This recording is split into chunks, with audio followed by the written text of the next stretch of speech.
Well, hello and welcome back to another edition of The Antidote, where we are turning the tables on your media landscape. This is Greg McCarran. And this is Jeremy Roth-Kushel.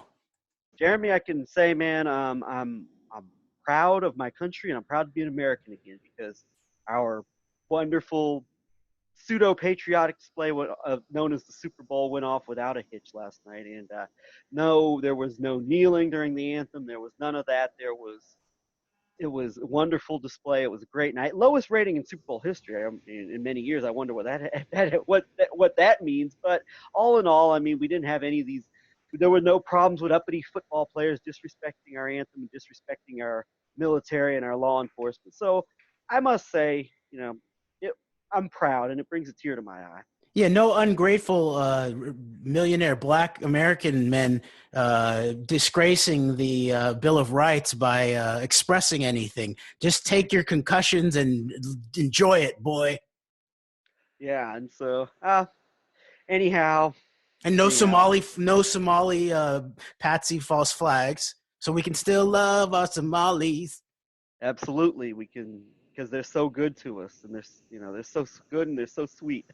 But in all seriousness, the big news story of the week was not the Super Bowl. Big story that we're going to be focusing on a lot and zeroing in on and giving a perspective that people probably aren't going to hear in a whole lot of other places is this hashtag release the memo. And the memo was finally released on this past Friday, the Nunes Memo. And before we get into the meat and potatoes of what we're going to talk about here in the direction we're going to take this, you said there were a few things about this memo that stuck out to you. We want to go over what those were?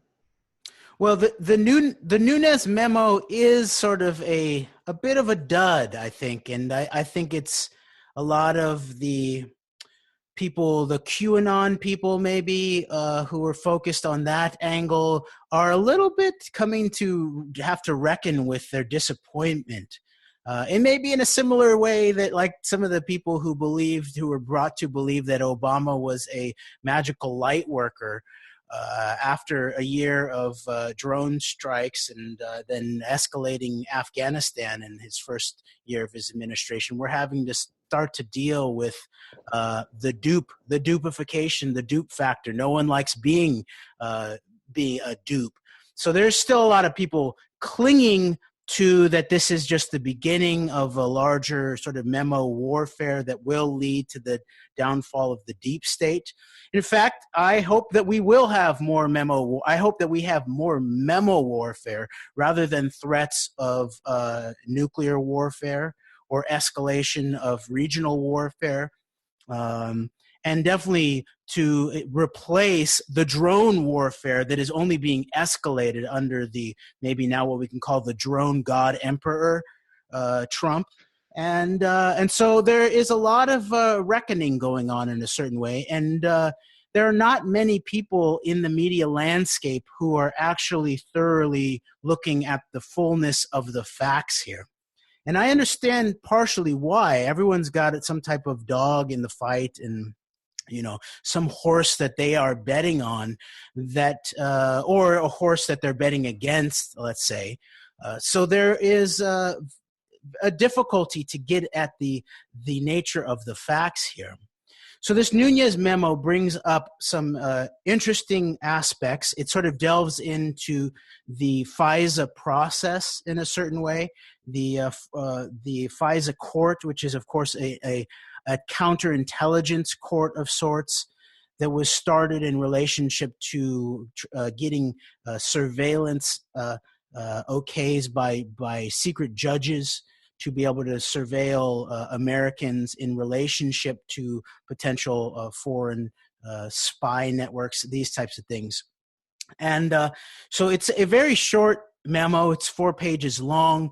And it looks like it's been framed in a way by Nunes and his Republican associates in both the House and the Senate, but especially on the Intelligence Committee, to try to frame the FISA warrant for aspects of the Trump team and the Trump campaign and people like Carter Page people like Papadopoulos as basically just having been largely based upon what is being called a discredited Steele dossier, the Christopher Steele dossier.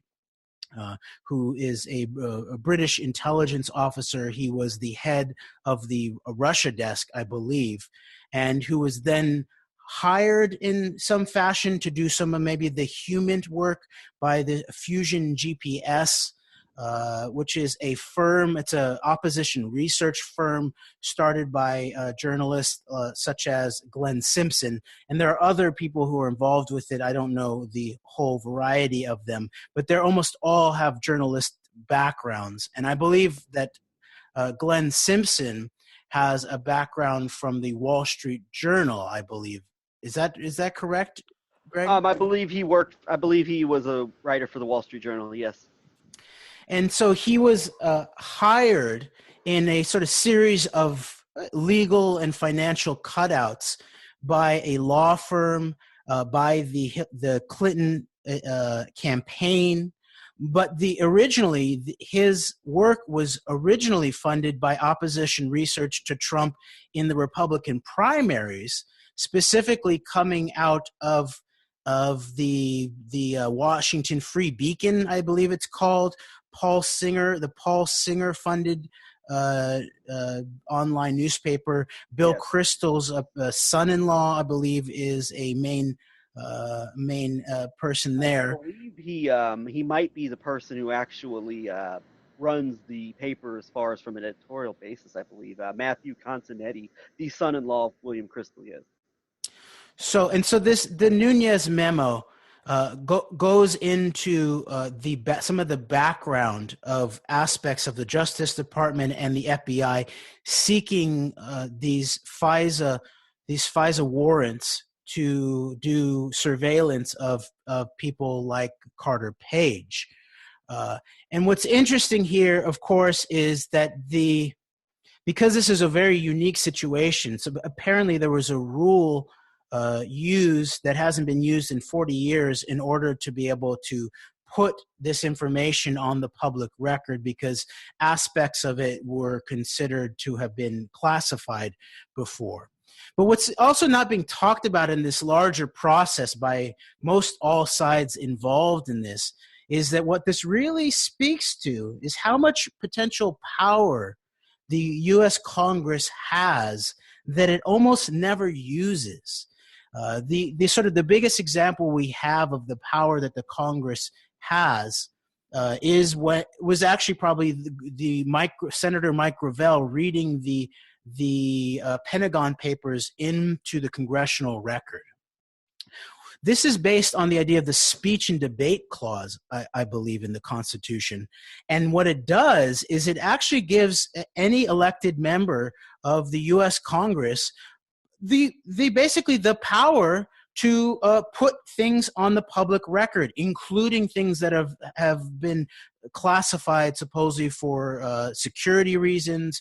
But a lot of times, especially with things like what's being looked into here in relationship to the Trump administration, that there's this combination of what's been known as the deep state, but which is really the idea of the conjunction of national security state, i.e. the long-term shadow government of some sort, the permanent government, and the criminal underworld, the black economy, the mobster ties that intelligence agencies work with, use as assets, these types of things that can be put on the record in a way that almost none of our congresspeople have the courage to actually properly use. Which is one reason, parenthetically, that the intelligence community, specifically the Central Intelligence Agency, has had such a long-term vested interest in controlling the Congress in many ways.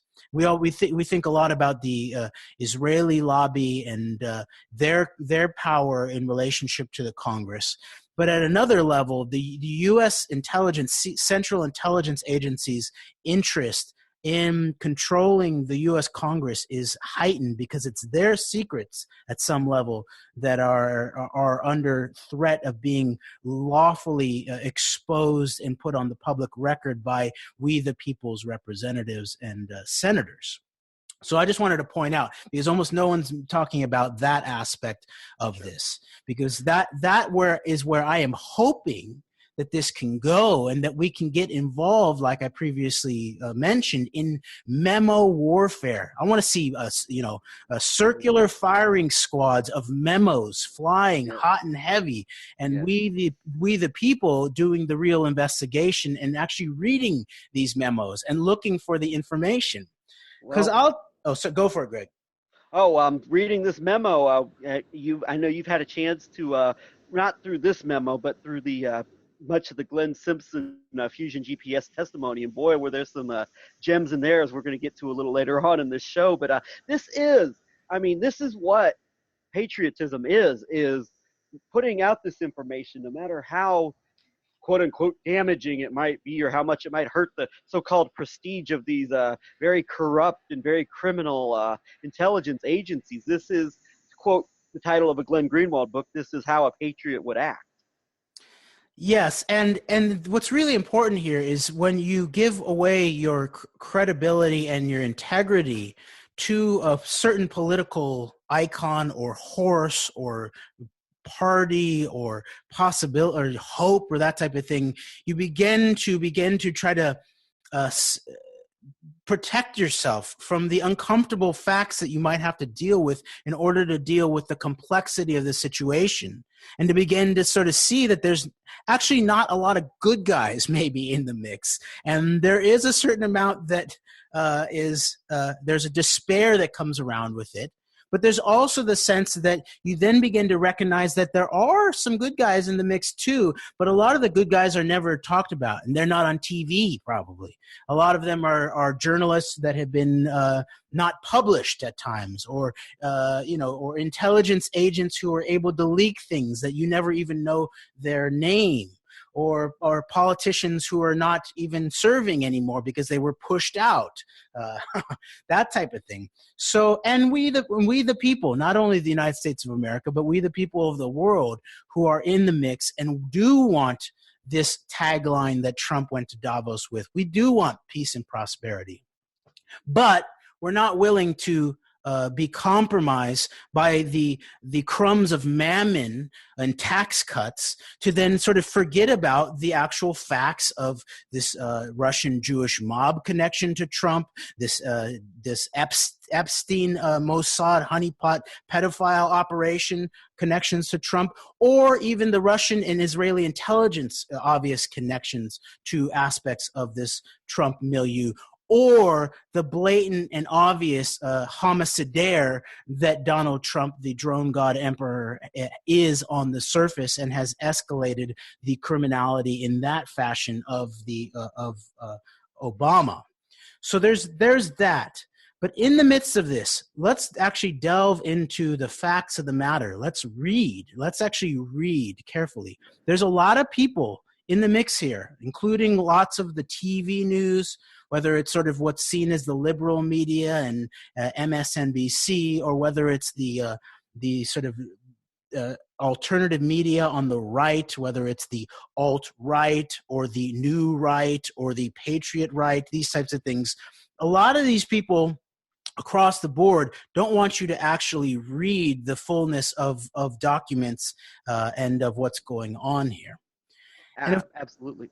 Go ahead. And of course, this Nunes memo is it goes into the background of course of how Christopher Steele was taken up by the Hillary Clinton campaign and Fusion GPS in a certain way. And a lot has been made about this dossier, about the Steele dossier, and how it's unverified and salacious, I think is how maybe Comey described it. And you see the sort of the controlled right media using that to basically as a synonym for false or completely discredited or propaganda. And I have no doubt that there are strong elements of it that are probably false and that are definitely have propagandistic elements to it. Because of course, at very least, I think you take things like the PP dossier. The people have titled it the PP dossier, and at the very least, things like that, like Trump told prostitutes to urinate on the walls at this hotel because Obama had stayed there. At the very least, what this does is it takes away from any real substance and turns it into just another sensationalized, sleazy tabloid type story for the media to exploit. Yes, and whether or not that is true, and we don't know. I mean, it does sound salacious. It sort of sounds maybe outside of Trump's sphere, being a sort of a so-called germaphobe, although urine is very antiseptic. but it does sound sort of high strangeness in a way in relationship to Trump.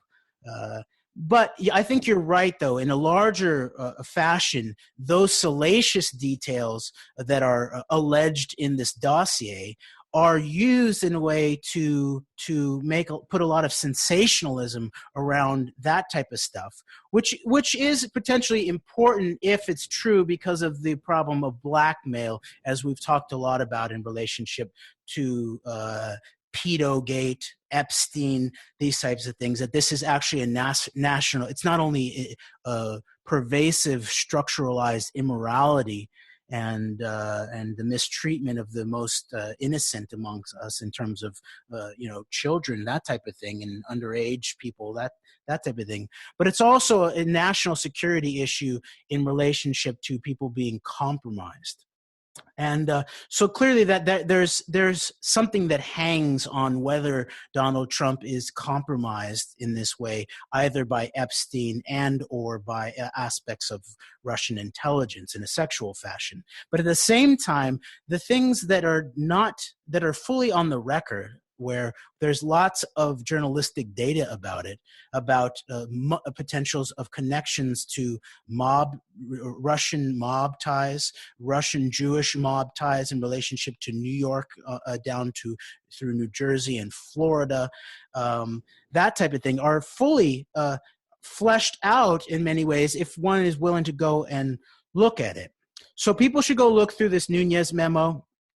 See that, yes, the Steele dossier and the Fusion GPS investigation into aspects surrounding the Trump campaign were taken up by the DNC and the Clinton campaign via the law firm Perkins Coie, and in order to obtain derogatory information on Donald Trump's ties to Russia. Okay, this is number one in here. I'm just going to read through a couple of these points. A, neither the initial application in October 2016 nor any of the renewals disclose or reference the role of the DNC, Clinton campaign, or any party campaign in funding Steele's efforts, even though the political origins of the Steele dossier were then known to senior DOJ and FBI officials. The initial FISA application notes Steele was working for a named U.S. person, but does not name Fusion GPS and Principal Glenn Simpson, who was paid by a U.S. law firm, Perkins Coie, representing the DNC, even though it was known by DOJ at the time that political actors were involved with the Steele dossier. The application does not mention Steele was ultimately working on behalf of and paid by the DNC in Clinton campaign, or that the FBI had separately authorized payment to Steele for the same information. And then it goes on to talk about a Yahoo story that was a part of this. The thing about this is that this is telling in relationship clearly to some of the political battle lines that have been drawn here. In terms of the deeper aspect of counterintelligence process and U.S. legal process, it is the case that what we're seeing here is not the totality of the information that was very likely put forward to a series of judges, and I believe all of them were Republican nominated judges, which doesn't necessarily mean anything specific because there's clearly some type of split in Republican camp, this information originally being sought after and paid for by the crystal neocon faction in the Republicans, or paleo neocons, as we might have to term them now. But at the same time, there's almost no way that this could have been reaffirmed, and I guess the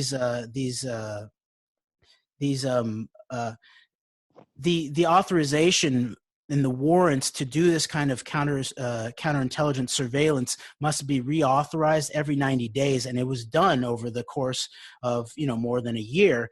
And that in order to do that, there must have been some other information other than just the Steele dossier and or a Yahoo article that was based on the Steele dossier. And in fact, what you see is that Carter Page was actually a person of interest in counterintelligence operations before I believe before even the Trump campaign had even gotten going, let alone that he was announced as part of Trump's national security team. And Page has a deep background in Russia, connections to a lot of high-level people in Russia, and specifically through energy companies, Rosneft, that type of thing. But he's lived in Russia for a long period of time. A group of Russian spies were actually convicted, I believe, in the United States in 2015. And during that trial, an unidentified person was described as being a target of their interest in recruitment. And then it turned out, and Page openly admitted it later on, I think, that he was this described target. So this is not some big nothing burger in terms of a counterintelligence surveillance operation. This is not just made out of nothing. There are material facts on the ground that would make sense for someone like that to be the target of a counterintelligence surveillance operation in the United States. Okay, we'll put aside for now the whole bigger issue here that a lot of this is taking place in the temporal context of the reauthorization by virtually all of the Congress in relationship to mass surveillance against we the people, who are not under, there's no material facts on the ground that the vast majority of us have any ties to foreign governments in such a way, or to potential terrorists in any such a way that we should be the targets of mass surveillance in this way. And of course, that puts the lie to the entire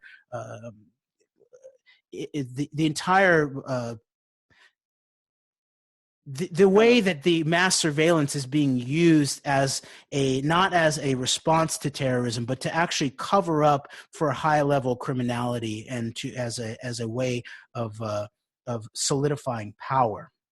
Exactly.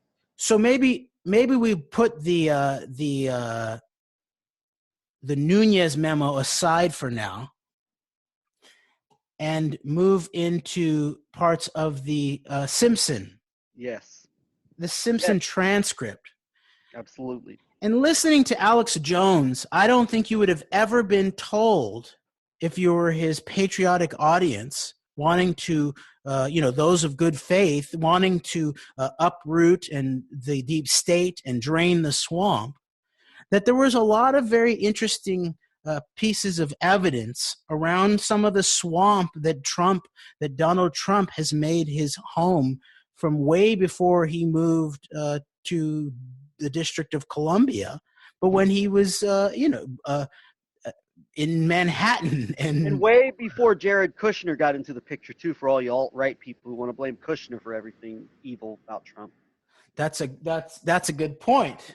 So there's this transcript that was released, I believe, by Dianne Feinstein about this interview that was done with Glenn Simpson of Fusion GPS here, that has a lot of interesting data points. And a lot of it is being not talked about once again. And as we've spoken about before, Greg, there's a lot of a lot of shady behavior going on from the people who are supposedly the media people that are supposedly against Trump. Yeah, absolutely. And it's funny because you go back to the campaign and the media coverage, which was, the media was pilloried for being anti-Trump 24/7 and all this and that. When what the media did actually, particularly CNN with Trump's old friend Jeff Zucker, who was responsible for The Apprentice, which created the public image of Trump that allowed him to make the presidential run, I believe. It was 24/7 coverage of Trump, and it was done in a way, really, when you look at the coverage CNN and other networks gave to Trump, it was constant focus on these culture war, divide and conquer issues, taking immigration, things of this nature that were going to just galvanize this base that was fed up with the establishment media, fed up with a lot of what's going on in the Democrats, and fed up with a lot of the typical two-party system. We're going to just fall behind and eat up and just rally behind Trump when they see him being treated so badly by the media. But the emphasis on the issues that actually matter, the Epstein network, the rape allegations from an underage girl, which were very quickly swept under the rug, the mob connections and where Trump got his empire from, and the role of certain elitist organizations and powerful entities in bailing out Trump from his bankruptcies in Atlantic City, and the rise and the people and movers and shakers both in Atlantic City and in New York City that were involved in Trump's operations all this time. None of this was covered during the campaign, and it doesn't, for the most part, it continues to not be covered now, and the media continues to focus on Trump in a way that just galvanizes his base further behind him. And honestly, in a lot of ways, I think it actually works to the benefit of the Trump presidency. But in this case, with this memo and the media coverage surrounding it, the all of the important factors. There are some very, very important details in this Glenn Simpson testimony, as we'll go over here in a little bit. But you talked about how the media is not covering this, and the so-called liberal media, the MSNBCs, elements of CNN, they just want to cover this as just a generic, just anti-Putin crusading campaign. And then the right-wing media, the reactionary media, whether it's Fox News and Sean Hannity or Tucker Carlson or Alex Jones or Breitbart or whoever, just wants to react in a reactionary way. This is just the Hillary Clinton and the deep Democratic liberal deep state's revenge on Trump for getting into office when he wasn't supposed to, and for derailing the ambitions of Clinton and the deep state gang who just want to keep doing business as usual. There's very little of substance coming out in these conversations. But interestingly enough, our interest in the Glenn Simpson testimony was actually piqued by an article from Breitbart Jerusalem head Aaron Klein, and we've talked about Aaron Klein in the past, and I think Aaron Klein's a very important figure. Was very heavily involved in the narrative of pushing Obama as a closet Sharia law practicing radical Muslim back in that time period. And then from there was personally identified by Steve Bannon as being the person who came up with the idea to have Bill Clinton's sexual assault accusers show up in the front row at the presidential debate in St. Louis. And then from there was down in Alabama trying to dig up dirt on Roy Moore's accusers, which to me seems to indicate a direct Israeli, at least right-wing Israeli interest in trying to get someone like Roy Moore elected, which of course Breitbart was very much behind. And so now Klein has published this article titled Fusion GPS Founder Unhinged, Putin Uses Jews to Control the World. And in this article, Klein mentions how Glenn Simpson's talking about how Putin uses the Jewish diaspora and is basically taken over the Russian Jewish community. And this is Klein paraphrasing what he thinks Simpson was saying in this memo. And so I think once again this is very indicative of how the hard right Zionist community, the Likud community, and the community to the right of the Likud in Israel, and their Western agents and assets such as the Breitbart network are perceiving this memo, and perceiving all of this, and they're trying to portray it as just being driven by an anti-Semitic crusade to try and link Trump and Putin with a Jewish conspiracy. And when you take into consideration, you mentioned earlier, two of the key players in this whole Fusion GPS business, one is being Paul Singer, the believe he's a major hedge fund operator, and he's a major contributor to the GOP. He was a prominent never Trumper and has been very vocal about it. And then the other one, of course, is Bill Kristol, whose son-in-law operates the newspaper, the Washington Free Beacon, where this Fusion GPS put much of its information out through. And of course, Bill Kristol and Paul Singer have been identified as two of the leading Jewish neoconservatives who are never Trump, and this has been used by various people to portray this everything that's going on and all of the anti-Trump sentiment out there as being just an extension of the Jewish Zionist power structure establishment, just wanting to stop Trump at all costs because the narrative is that he's going to bring an end to a lot of the Zionist Jewish orchestrated chicanery and criminality that's been going on for so long, and they're fearful of this.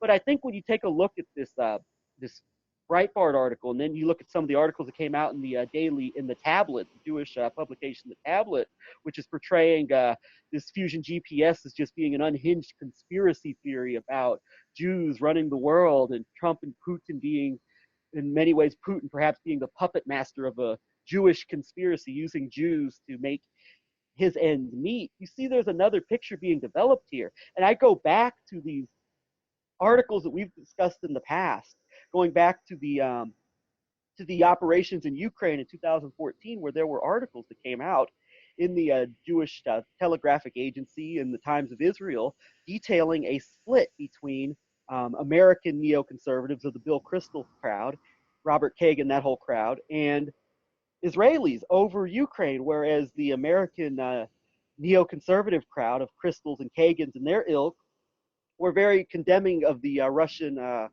actions in Ukraine. Israel took a very neutral stance on that. And of course, that's more complicated than that as well, because there's also evidence that Israel was stirring up a lot of the trouble in Ukraine in the first place. Maybe we can get into that another time. But this very real split that I think has gone extremely underreported, where American neoconservatives of the Bill Kristol ilk are very much at odds, I think, with supporters of the Likud and the right wing within Israel. And I think this is extending into Russia, where I think there's a fear among a large set of the American foreign policy establishment that America is starting to be replaced both as the number one ally of Israel and as a primary power broker in the Middle East region by Russia. And I think that this dossier, the funding of this dossier, and the activities of this Glenn Simpson in detailing the Putin connection to elite Jewish power in Russia, and portraying Putin as being as Aaron Klein called it, kind of a sort of a puppet master who's using Jews to exert his influence and his agenda. I think that the involvement of a Singer and a Kristol, although we don't know at what level they're familiar with, what level they're involved with Glenn Simpson's particular accusations about or comments about Putin and other elite Jewish involvement in the relationship between Putin, Trump, and the Russian Jewish mafia. I think this is another indicator of that split and that divide. It could very well be. And Jeremy, do you want to go over some of the more salacious, more, I think, damning details in this Glenn Simpson testimony that he made that was put out in November that just became public in January? Yes, and maybe we'll start off at the end with this section that these articles in the Tablet and Breitbart were based upon. And as far as we can recognize, these are the only media establishments that I can see that actually dealt with this aspect of the testimony that came out a few weeks ago. And it's interesting that it is being used in a sort of a way. Of course, they're trying to sort of tamp it down. At the same time, there's a sort of focus around this idea of a Jewish conspiracy, of a Putin conspiracy, and at the same time, there's a complete avoidance with the details and the facts that actually have to do with mob ties, with the actual deep state that everyone says that they're so interested in. So I would just assert before getting into that this is a very key moment, I think, to recognize that these are very likely real splits amongst potential different power factions, and that in the midst of this, from the anti-Zionist right all the way to the anti-Zionist left, I think there are people that are missing the larger context here, and that no matter whether you're interested in exposing the U.S. deep state, the Russian deep state, or the Jewish deep state, which is anchored in many ways, military and intelligence-wise, out of Israel, but extends to the globe in a way that none of the other deep states really have the extensive and deep ties to. No matter which one of these deep states you're interested in exposing and potentially uprooting, this is a key moment, I believe, to understand that there are different factions in the mix here and different interests. And as we've pointed out before, that this apparent split between the sort of American first paleo neocons, the Israel second neocons of the Bill Kristol type, who see the United States as to be the head of the empire, clearly are intensely hooked in with aspects of the Israeli foreign policy establishment, but their chosen long-term enemy is Russia. There's a whole nother crew, the Israel First neocons, we might call them, or the Likud faction in many ways. But also there's Russian agency here too, Russian oligarchical agency, but also Putin agency in relationship to his intelligence agencies, who are working on a shift of power that definitely there's Russian and Putin in the mix, but in a certain way you see the leverage point of that sort of operating out of Israel. And there's a lot of things going on right now that speak to some of this history too. I just want to quickly mention this Jefferson Morley book that just came out. That's a biography of James Jesus Angleton, or James Jesus Angleton, who is the key figure in many ways in the U.S. intelligence apparatus that connects a lot of the players who assassinated Kennedy. And what is exposed in this, apparently, is that Angleton had a long-term and very deep and very personal relationship with lots of the highest level of Israeli intelligence, including one Ephraim Halevi, I believe, who I believe was the head of the Mossad on September 11th, who Angleton apparently met with when Halevi was a younger man, over long periods of time, often 4 to 5 times a week, often like through the entire night, finishing an entire bottle of Black Label Johnny Walker whiskey together. So I'm just pointing that out to say that there's a long history here in relationship to this complex relationship between the U.S. intelligence apparatus, the Israeli intelligence apparatus, and then into the then Soviet, into the new Russian intelligence apparatus. Because of course Angleton was the mole hunter, and his relationship with Kim Philby, the legendary British Soviet mole spy at the high levels, and Angleton always looking for the deep mole in the U.S. intelligence establishment coming from the Soviet Union.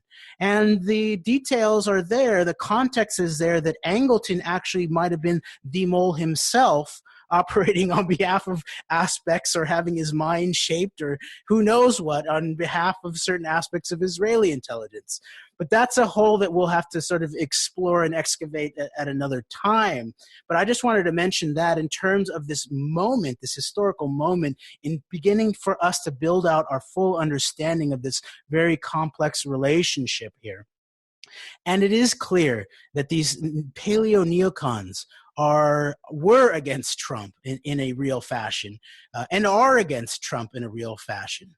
There's a whole nother crew that Trump is a part of that does tie into Russia, Jewish Russian mob involvement throughout the world, but focused on Trump's areas of interest, New York, New Jersey, Florida, these types of things. And then back, of course, to the obvious connections to Netanyahu that were, that for Trump were there before Kushner, but are only solidified through the Kushner relationship.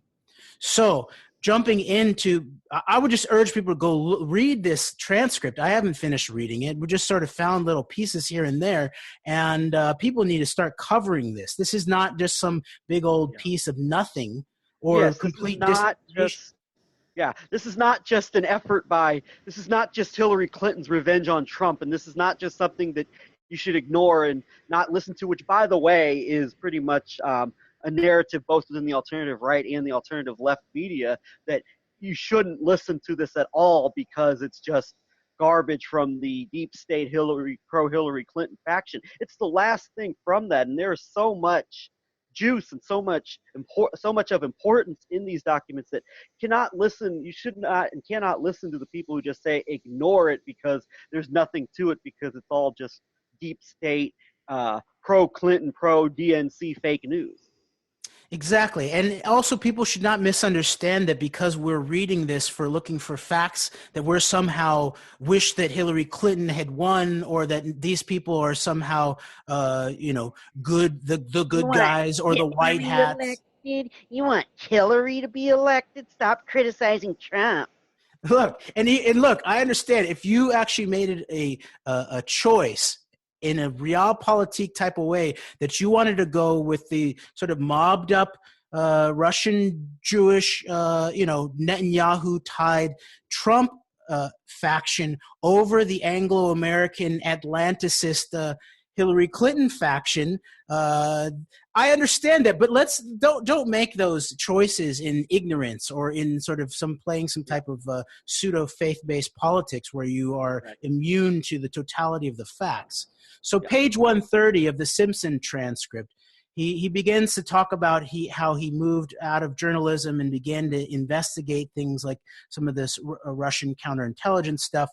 And he's being interviewed, I guess, by Jackie Spear from California, who's seen as a major swamp creature by the Trump people.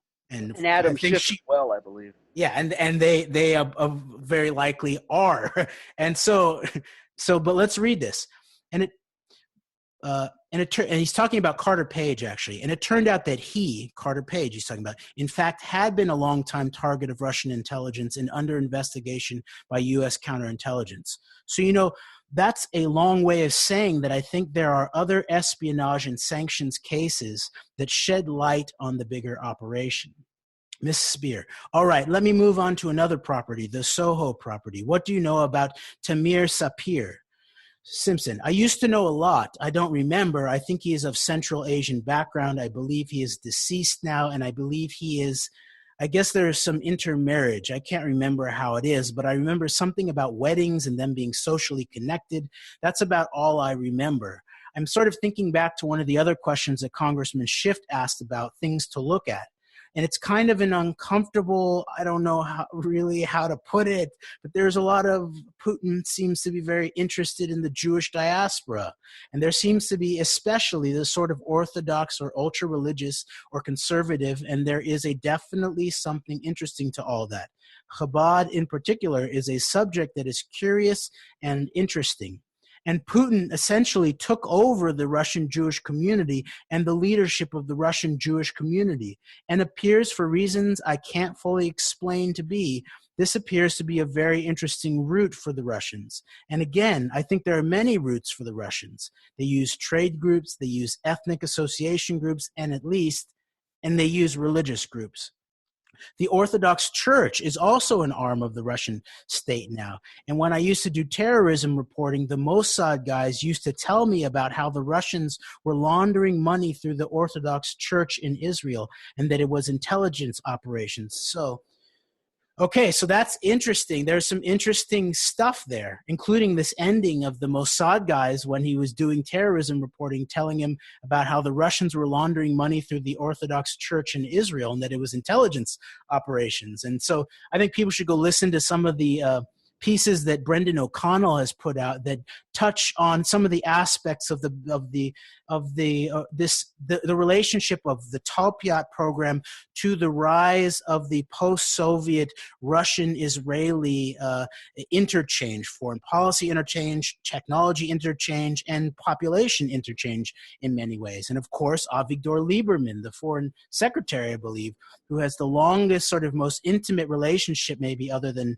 Netanyahu, with Putin over the last years. And by the way, there's a book called Red Mafia, How the Russian Mob Has Invaded America by Robert Friedman, that talks about some of this aspects, even in terms of Israeli politics, about how just as around the time that the Prime Minister Rabin was shot, there was a report going around in Israeli intelligence about the role that the Russian mob was playing increasingly. Of course, this is the 90s, in the Israeli economy and back channels and these types of things. And also included in Red Mafia are references to how a Russian gangster, who couldn't be found for a while, was then found to be living in a Trump hotel or a Trump property of some sort. So people should go take a look at that. There's some information in there in that book, Red Mafia, that I think would be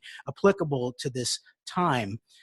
Greg, any comments on that section before I go on to another section?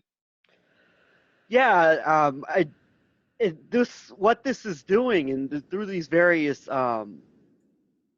tidbits and these various passages here, I mean, if you look at this from a perspective of being a critic of Zionism, being a critic of organized Jewish power, then you cannot, of good conscience, dismiss any of this information. Yet there's a combination, I think, within this large set of this anti-Zionist community that's critical of Jewish power, critical of the disproportionate Jewish Zionist influence over global affairs, that either completely ignores this or just omits it from their commentary, or is even unaware of all this information, because the outlets of information and sources that they rely on for their information and for their are not covering this in any significant way, shape, or form, or not covering it, period, in a lot of cases. Remember that Politico article about Chabad, which, by the way, I believe Fusion GPS has been linked, I think, by the tablet as being a source for this Politico article that we covered earlier this year that came out last April about the common connections of Putin and Trump to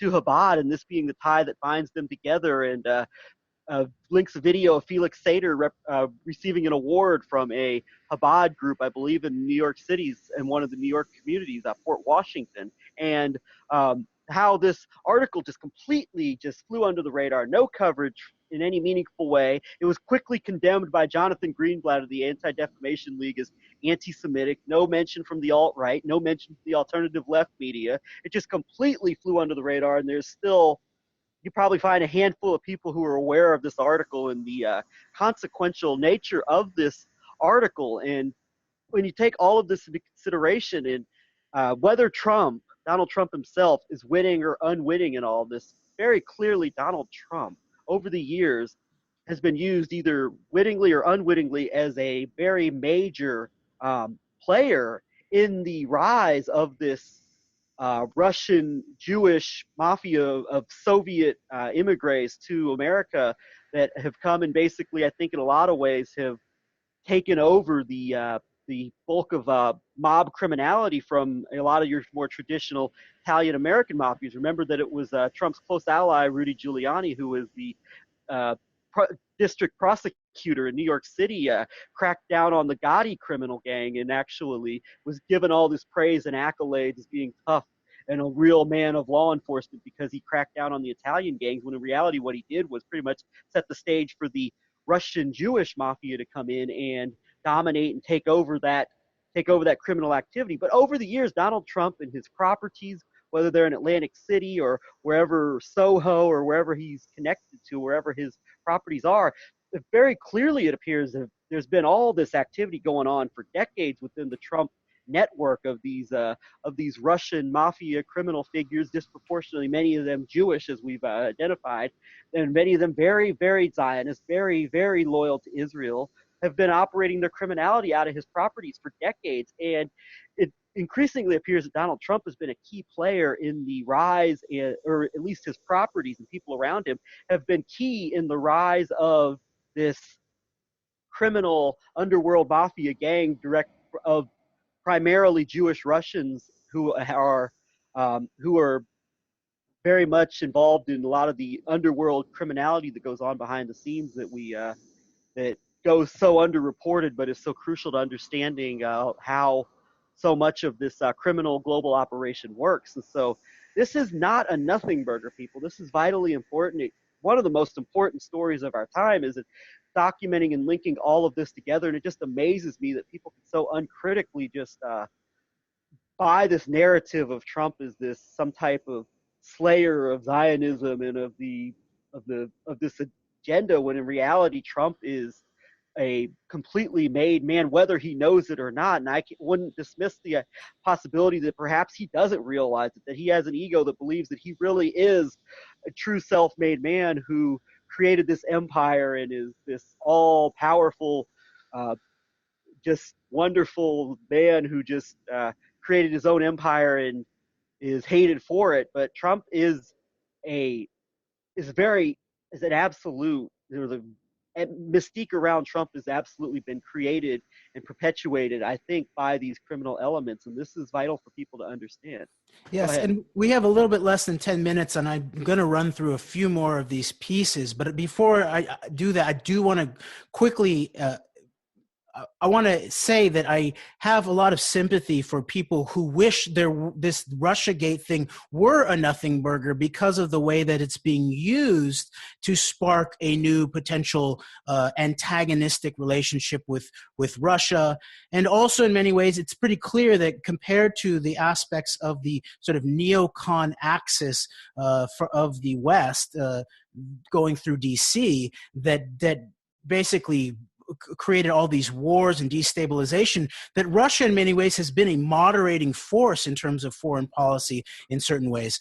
At the same time, we have to deal with the facts as they lay, and whether there's another grand bargain that we, the people of the world, are maybe don't have our full interest in mind here also going on.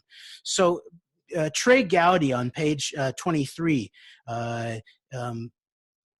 Simpson is basically saying how he knew Steele coming out of his journalistic background. So Simpson says, so over time, Chris and I would have coffee together when I was in London or he was in Washington, and we would talk about various Russian corruption issues, organized crimes, oligarch. Mr. Gowdy, how did he come to work on this project? Simpson, as I said, I mean, we've done other things together, and at the very beginning of this project, one of the very first things that I focused on was Donald Trump's relationship with a convicted racketeer named Felix Sater, and who was alleged to have an Russian organized crime background. Okay, me talking on the side here, of course, again, here's Chabad, right? Felix Sater given a Chabad award. The Chabad relationship here doesn't seem to be incidental from Kushner very personally, but also Kushner's real estate relationships with one Lev Leviev, the Israeli billionaire diamond merchant who was part of the Kushner real estate deals in Manhattan. Leviev is one of the I believe it's the biggest funder of Chabad worldwide. So they're right in the mix here. Okay, back to the transcript. And over the course of the first phase of this, or the first project, we developed a lot of additional information suggesting that the company that Donald Trump had been associated with and Felix Sater, Bayrock, was engaged in illicit financial business activity and had organized crime connections. We also had sort of more broadly learned that Mr. Trump had longtime associations with Italian organized crime figures. And aside, this touches back to what you pointed out about Rudy Giuliani and this whole network in the area. And as we pieced together the early years of his biography, it seemed as if during the early part of his career, he had connections to a lot of Italian mafia figures. And then gradually during the 90s became associated with Russian mafia figures. And so all of that had developed by the spring of 2016 to the point where it was not a speculative piece of research. It was pretty well established. And Mr. Trump had, quite memorably, attempted to downplay his relationship with Mr. Sater in ways that I found, frankly, suspicious and not credible. saying he wouldn't recognize him on the street, but there were pictures of them together.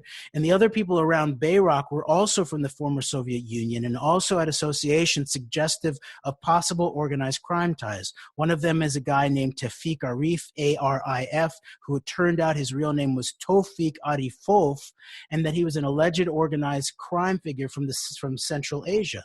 So there was all of that. And then, we also increasingly saw that Mr. Trump's business career had evolved over the prior decade into a lot of projects in overseas places, particularly in the former Soviet Union, that were very opaque, and that he had a number of trips to Russia, but said he'd never done a business deal there. And I found that mysterious. Okay. So I'm going to jump to another section, but before I do that, I just want to point out that some aspects that I don't believe are in this transcript or actually have to do with the Trump's former lawyer that was handling his Russiagate involvement here, which was a Kasowitz, right? Is that his name? Yes, Mark Kasowitz, yes. Mark Kasowitz, although he's not currently Trump's lawyer in relationship to this, Kasowitz being named Trump's sort of main lawyer to handle this stuff is pretty telling also, because Kasowitz himself, I believe, has represented Oleg Deripaska, who's a key Russian figure who's actually in many ways could be considered one of the most direct ties between Putin and the Rothschilds. And Deripaska has not only been involved in the Sberbank, I believe, the Russian banking, but also Russian energy aspects, and then worked in London and had a relationship with Nathaniel Rothschild. And the Mandelson, I believe, is the what's his name? Peter Mandelson? Peter Mandelson, yes. So this is also like just hanging out, on Wikipedia for people to look at, that there are these connections with the people who are handling some of this stuff. And it's not like this doesn't also exist in aspects of the Democrats and Hillary Clinton. And this is all around. So this needs to be looked at in a very deep fashion. So we have 2 minutes left, but I just want to jump to maybe one more place. In page 49 to 51 of the Simpson transcript. I'm sorry, I'm moving there right now. Okay, so Schiff, another target of the right, which is understandable. What was Christopher Steele doing?